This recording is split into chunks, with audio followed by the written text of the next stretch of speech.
Hello there, YouTubers. This is RobberBriz95 with the end of the contest video, finally.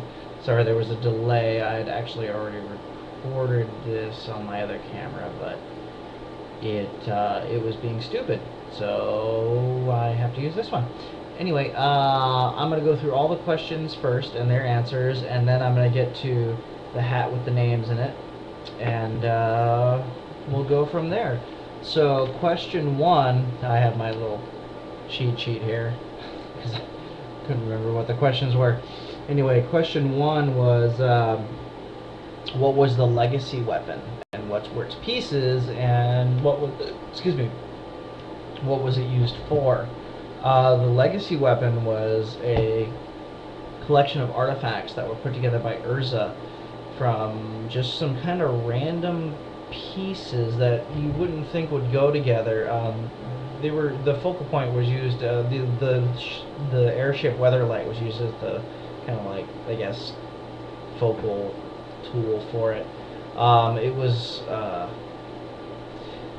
it was just this weird amalgamation that Urza had created to fight Yawgmoth, the, I guess, Lord of the Phyrexians, God, whatever you want to call him. He was the leader of the original Phyrexian, I guess, I don't know what you'd call them.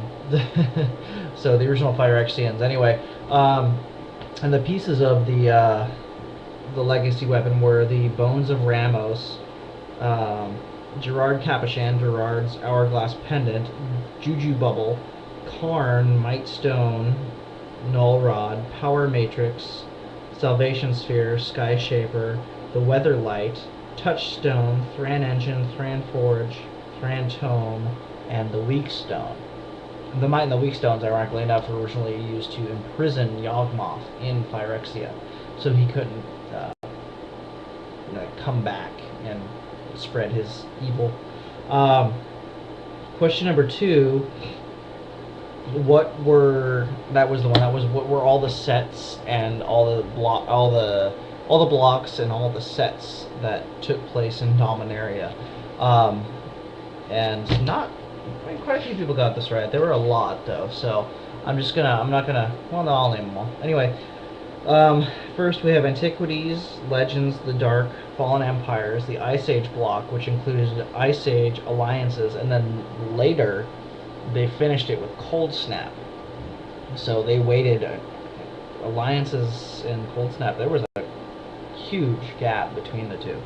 So you had the Mirage block, which had Mirage, Visions, and Weatherlight. The Tempest block, the Tempest and Wrath block, I should say, had Tempest, Stronghold, and Exodus. Then you had the Artificer's cycle, which was the Urza's Saga, Urza's Legacy, and Urza's Destiny. And then there was the Mercadian Masks block with Mercadian Masks, Nemesis, and Prophecy. Then you had the Invasion block with Invasion, Plane Shift, and Apocalypse. There was the Odyssey block with Odyssey, Torment, and Judgment. Then the Onslaught block, which had Onslaught, Legions, and Scourge. And then as soon as kind of like 8th edition, then this block came out, the cards started to look the way they do now. You had the Time Spiral block, which was Time Spiral, and there was a time shifted version of that, and then there was Planar Chaos, and one of my favorite sets, Future Sight. So, and question number three was, what did Nicol Bolas send Tezzeret to do? Originally, Tezzeret was leading, I don't remember exactly what it was. It was like a merchants guild thing, planes or wizards. He controlled a bunch of different organizations on different planes and whatnot. Anyway, he tried to steal it from Bolas, but he ended up getting his ass kicked by Jace Beleren and his mind wiped and basically killed. And then Nicol Bolas brought him back to life. And hence, the Tezzeret Agent of Bolas thing, he became kind of indentured to him. He implanted this little, like, if you read as a Test of Metal, he implants this, like, consciousness inside of Tezzeret. That's called, I think it was called Doc. It was really weird. And he sends Tezzeret on a mission to find Crucius, the Mad Sphinx, the inventor of Ethereum, the metal that is nearly completely. What was it? It was basically ether formed into metal. It was the ether. It made everything way more possible. I mean, Tezzeret's arm was made out of it. The Vidalcan on Esper were pretty much made out of it.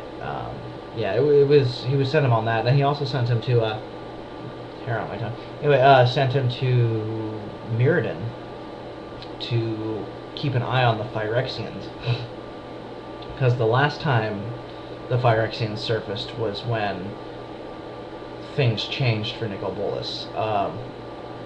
When the legacy weapon destroyed Phyrexia, it kind of changed. It didn't. It started to change things. Things didn't really change until the time spiral block, but things started to change. So he didn't want things to get worse than they already were. He didn't want to lose any more power. The planeswalkers pretty much used to be gods up until around this time, and then the time spiral stuff, it kind of, what we have now is how it is. Anyway, yeah, anyway.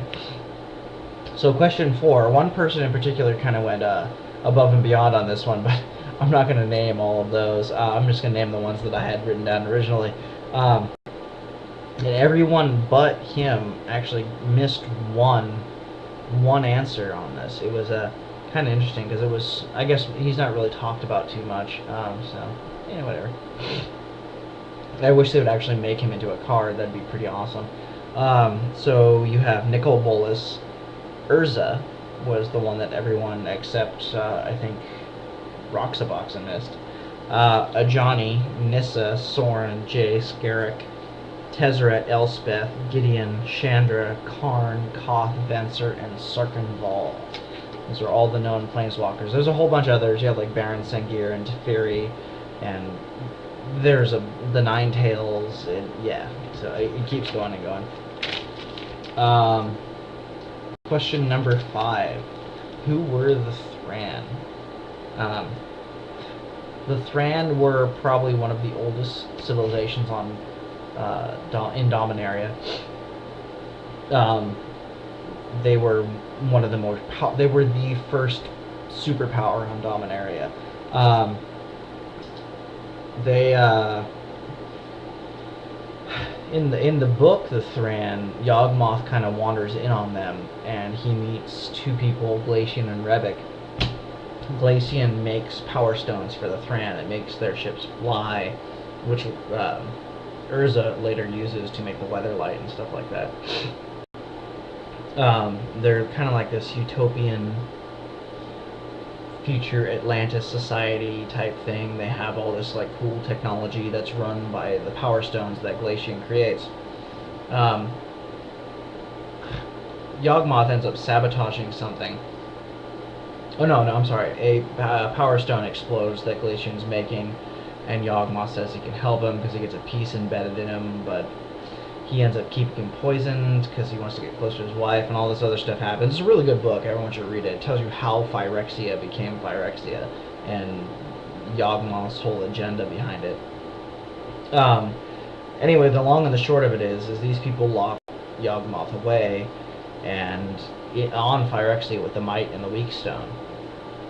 And he eventually comes back and wages war, and Urza beats him back. But in between all that, he actually kind of leads people. He's like kind of like Hitler, I guess. And he convinces people to get modified to become Phyrexians, and it's almost hard to explain because you kind of have to read it. The book is really good. But basically, the Thran were like Atlantis for Dominaria. So. And the bonus question is the answer. I don't remember exactly what the question was. I only wrote the answer down. But the answer was Gull and Greensleeves. In the second, third, and fourth books in the original Magic book series, it was a trilogy. starting with Whispering Woods, going on to Shattered Chains, and then Final Sacrifice, about a kind of a young girl who is like, I don't know if anyone's seen the movie Nell, but she is pretty much this like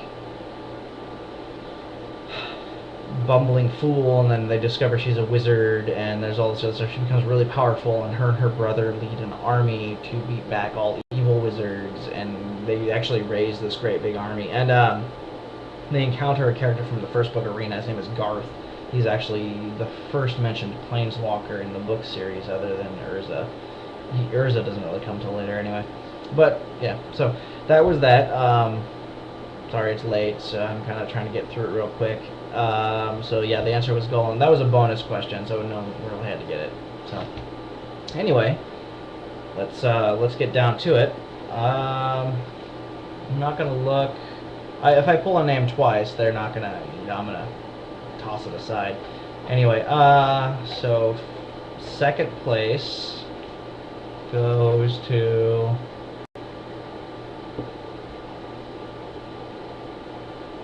Oh, second place goes to MTG Pokemon.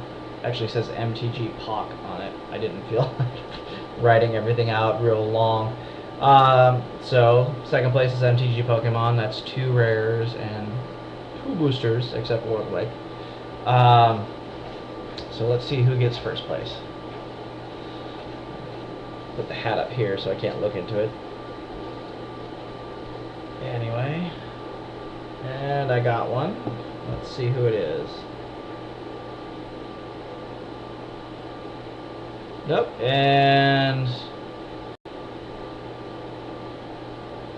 it's a blank piece of paper. Awesome. Alright.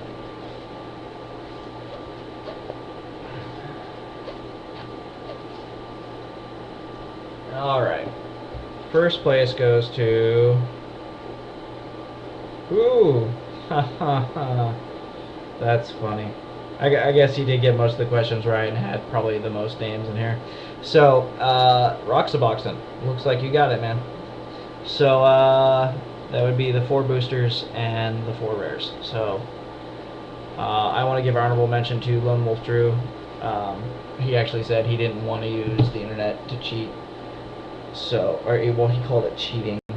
I actually told him it was okay. I was encouraging people to look on the internet and research it, so I'm going to give him honorable mention. I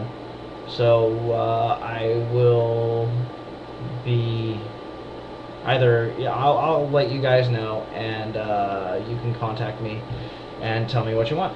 So until next time, YouTube, keep an eye out for podcasts and whatnot. I think I'm going to start one kind of intro podcast thing maybe this weekend. I may not do it with anyone, but I may do it with just, intro type thing. And then I'll kind of branch out and work with people. So, and once again, sorry for the video. It's late. Work ran a little late. First place was Roxa, and second is MTG Pokemon. So, with an honorable mention to Lone Wolf Drew. Thank you everyone who participated. Thank you everyone who subscribed. Thank you everyone who's been watching in general.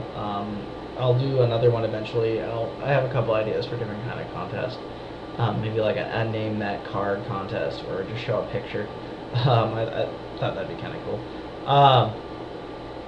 So anyway, until next time, YouTube, rate, comment, and subscribe. And